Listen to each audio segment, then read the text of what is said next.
Hey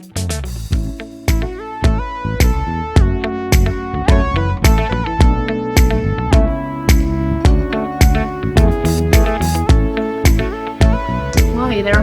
Well, hi there. Well, ho there, Travel Start. It's Liz from Travel Start here. Thank you so much for stopping by. We know that you can spend your time in travel absolutely anywhere, and that you decide to do it with us just makes my heart proud, so thank you so much for that.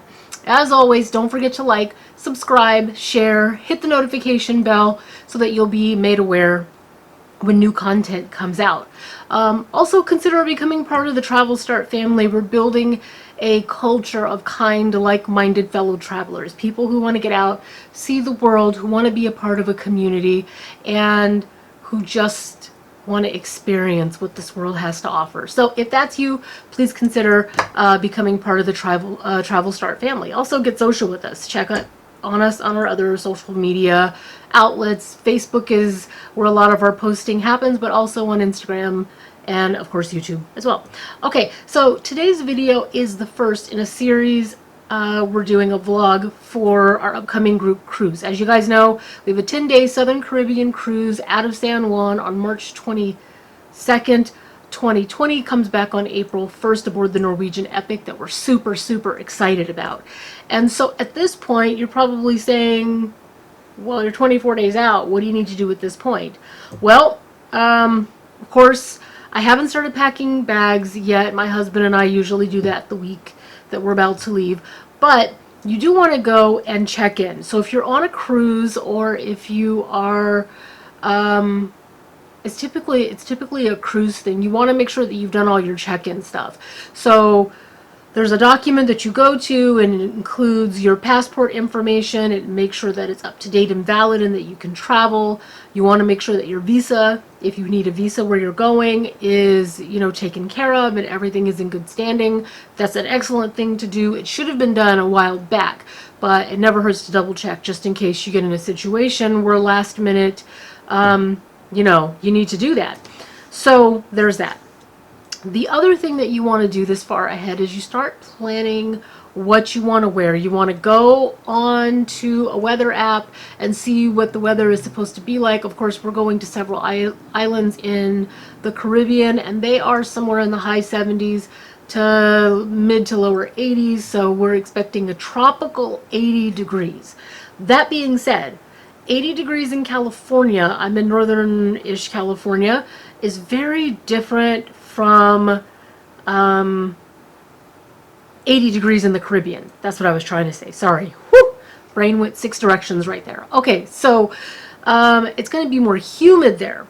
So there's a couple of things you want to make sure that you have, and you have plentifully if you're going somewhere where the weather is warm and tropical. Warm, absolutely, but warm and tropical as well. So if you're going somewhere, let's say we're going to Australia and it's going to be hot, you want to make sure you have enough sunblock and after the sun recovery. And I will attempt to leave pictures somewhere in this video of, you know, products that you can use. I like the Mary Kay after the sun one. It works really well, but you know, you do you.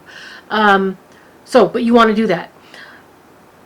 Also, hot and humid. If you're going to be walking around in shorts or bathing suits or things like that, your arms and your legs will rub and you can start a forest fire. Don't tell McGraw the crime dog that. Or what's the guy that says you too can prevent forest fires? Smokey the Bear. Anyways, don't tell them I said that. Anyhow, you want to take deodorant for those areas. So not just to keep yourself, you know, from the armpit issue, but also between your thighs, high up on the thighs and mid down on the thighs, depending on how long or short something that you're wearing is. But it will save you from getting diaper rash while you're out and about on your vacation. And I know that sometimes people buy the professional strength or the clinical strength versions that are supposed to last for long periods. You want something for active. And I would say if the container tells you that it's going to work for you for 12 hours or something like that, expect it to last especially if you're going to be in the water in and out. Expect it to last like maybe 3.5, 4 hours, and take something with you like in your bag so that you can reapply. Just get one of the little travel size. So there you go, right? I hope that that tip resonates with someone, because right now there is someone saying, oh, I want to go, but being in a bathing suit, or my legs, or I need to sneeze. Sorry, guys. Or whatever. So anyways, deodorant. Someone told me that was an old drag queen tip, and I love it, and I use it, and so there you go. The other thing is, make sure when you get back to your ship, or you get back to your room, or whatever, that you make sure you get all that off really well, clean, because especially in the groin, but even under the armpits, that area does need to have air. It does need to be able to sweat and all that other good stuff. And if you put deodorant on, which will stop the perspiring, there are people that end up with like the little bumps and things, and nobody wants that. So just make sure when you get back you clean it off. Okay, so I hope that that tip helps someone. Okay, so we have deodorant. Oh, we've checked in, and we have deodorant for the weather. We have our sunscreen. We have our after the sun recovery. Something with aloe vera, by the way. I know I didn't say that, but it's important. Hopefully something that smells good too.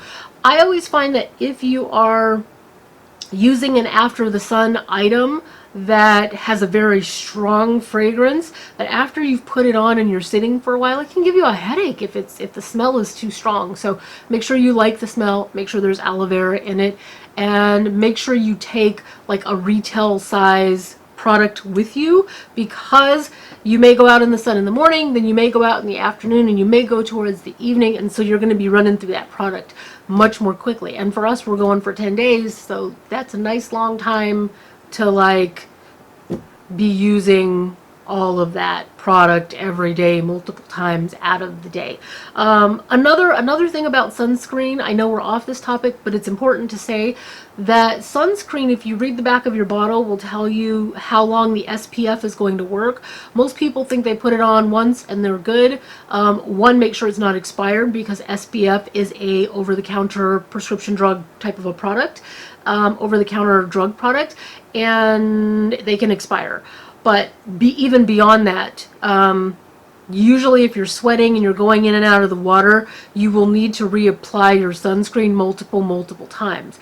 So if you're going and you want to get savage bronze, I love my complexion, but when I'm out in summer, I get this like bronzy, this like golden statue kind of a thing. My husband goes bronze, I go gold, but so anyways, more sunscreen, because you're going to be closer to the equator. And you know, if you're planning on trying to tan, which you will likely do anyways outside in the sun, you maybe don't need to get a 50 SPF. You need to get like, you know, I don't know, like maybe a 35 or something. But anyways, be safe, because skin cancer and melanomas, those are real. Okay, so enough about those. Checked in. We have our sunscreen. We have our after the sun, and what else did we talk about? You see, I think of things and they run right at them. Oh, we have our deodorant to make sure that we don't chafe. So now's a good time to get those things. If you don't have them, or you have them and they're expired, now would be a good time. It's a good time to talk about jellyfish. If you're going to the Caribbean, there are certain areas in the Caribbean that have jellyfish, and if you're going to go into the water, you can get stung by jellyfish. Usually, especially if you're going on an excursion via the cruise ship or one of our amazing vendors that offers shore excursions. If you are doing that, they will tell you this as well, like this is an area that's known for jellyfish, yada yada. But anyhow, the local people use a spray bottle full of vinegar, like apple cider vinegar, to help get rid of the stinging in case you do get stung. And so in your bag, when you pack, make sure that you pack a Ziploc bag that has a spray bottle that has vinegar in it. And of course, you want to make sure you have enough that will last your 10-day cruise. You may not get in the water all 10 days. Like we have, I think, 2 or 3 different days where we're out at sea. So, you know, 7, but you can still be out in the sun up on the pool deck, right? So now that's a day you're not going to worry about, you know, the vinegar and whatnot, because you won't be in the ocean, but in those 7 port days, maybe so. So anyhow, that's a real thing, and you want to take care of that. Now, if you are one of those people that has allergies to things, of course, make sure you have your EpiPens, make sure they're up to date. Anything that you might need for going into shock or anaphylaxis or anything like that, make sure you have them, make sure you're up to date, make sure your physician knows that you're going out of the country, and make sure that your travel agent has listed that you have medical things that you need in your like refrigerator in your room, or that you have a place where you can put your medication, things like insulin or EpiPens or those types of things. Anything that you have that needs to go into the refrigerator. Honestly, I need to sneeze, sorry. It comes and then it runs away. Anyhow, so just make sure that that is included in your information with the cruise line, because that's important. Also, when you are packing, my friend, make sure that you take your needles and your insulin and all those types of things on the plane with you. The most important thing about it is, I usually have medication bottles all over. Oh, hold on. Okay, so you know they have these little plastic things that you can use like this for medication. And this is okay when you're on the cruise ship. This is totally fine. Or you know, if you're at your all-inclusive or whatever. But if you're flying out of the country or you're flying in general, you want to make sure you have your medication bottles handy.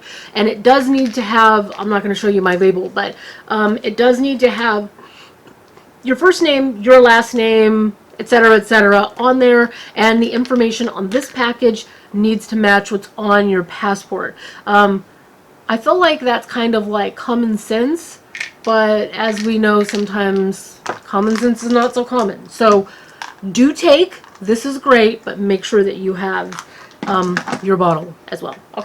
Okay, so this is a good time to make sure you have enough medication, and if you have a refill that's going to come due on the time that you know that you're going to be on the cruise ship, you're not going to be in a place where you can get that. So make sure you check in with your doctor and your pharmacy and see what needs to be done for that. Okay, also another great thing for you to do right now. Okay, I'll be right back. Give me just a second. Sorry, that sneeze, like it comes and then it doesn't want to. Anyhow, okay, so we've talked about medication in terms of prescription medications, but you also may want to bring along a few topical products, things like calamine lotion or something that has some hydrocortisone in it, to make sure that like if you get a rash of some form or whatever, you come in contact with something, or maybe just something doesn't agree with you and you get a little itchy, you have something to put on. So I would say make sure that it doesn't have to be an enormous tube, it doesn't have to be a full retail size thing, but you will notice that when you travel, that medication, even over the counter stuff that we can buy at the pharmacy easily, wherever you live probably, once you get in and around those touristy areas, those things skyrocket in price. Also, I have a person that's coming with us that wants to take things for like a Dramamine or whatever for motion sickness, and so right now is a good time to chat with your physician and see if you need to start, you know, 30 days out or 3 weeks out or 2 weeks out or 1 week out. I typically start taking mine the week before. That tends to be plenty enough for me. I'm good, but she was one of the first people that I ever heard of that needed to take the medication that far out. So this would be a good time for you to consider whether you get really severe motion sickness and that you need to take pills and things in advance, or you know, if you're like the average person and you get little to no motion sickness, and then make sure you have enough pills for a 10-day cruise, right? I have 2 people, of course, in my cabin. Well, of course, but I have 2 people in my cabin, myself and my husband, and you want to make sure you have enough pills for 2 people. You know, which goes for everything that I've said, but you ever get in a disagreement with your other half and you're like, well, forget you then. Forget you. And then you get on the cruise ship after you guys have like made up and everything is okay, and you're like, man, I didn't bring enough X for my, you know, whatever it is, for my person. I'm telling you, it does not want to come out right now. It doesn't want to come off. I'm hot, I'm cold, I'm hot, I'm cold, I'm hot. I have a whole thing on here, but 1 minute I'm hot, the next minute I'm freezing. Okay, so yeah, anyhow, medications, you guys know. You should get from the cruise agency some tags. So I'm not going to show those for long because they have our room numbers and whatnot on it. But if at this point you haven't received tags or luggage tags and they're not part of your check-in paperwork, because sometimes they are part of the check-in, you want to contact the cruise company, have your travel agent contact the cruise company, or talk to your travel agent and say, hey, I haven't got luggage tags, what gives? And they might be able to say, hey, well, have you done your check-in yet? Well, no. In my case, I haven't done my check-in yet because my passport still hasn't come yet, which I was actually getting ready to do. It's, you know, it's Wednesday, so let's see.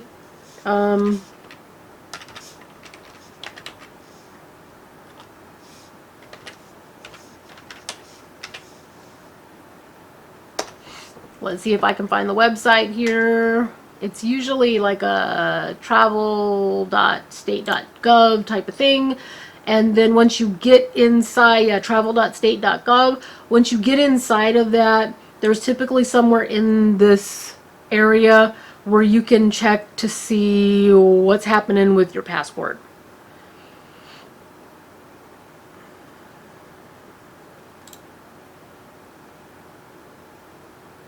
Let's see if I can find it. Hold on. Okay, I found the website. So it's passportstatus.state.gov. You have to click on a box about privacy and all that good stuff. Then you have to enter your name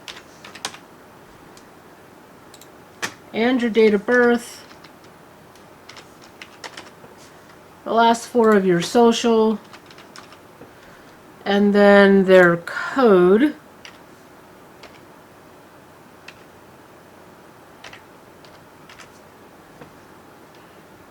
Privacy Act, fa la la la la. Mine still says it's in process. It says that it was received on the 24th of January, so we're at a month. I mean, it should be here within the next 2 weeks, but we're at a month already. So, yeah. So anyhow, I don't know how I got off on this part, but check-in, because at the check-in, you do have to enter your passport information, and since I haven't actually received my passport yet, I haven't finished my check-in yet because I'm still waiting for this passport. Interestingly, and I said this on another video, my husband had a brand new passport. He got his in 2 weeks. Mine's a renewal, and I'm still a month out with no passport. The first time we did our passport, I think it took like 2.5, 3 weeks to get our passport, and I was in Southern California at that point, so it moved a little faster for brand new passports in Northern California, but the renewal seems to be taking a long time.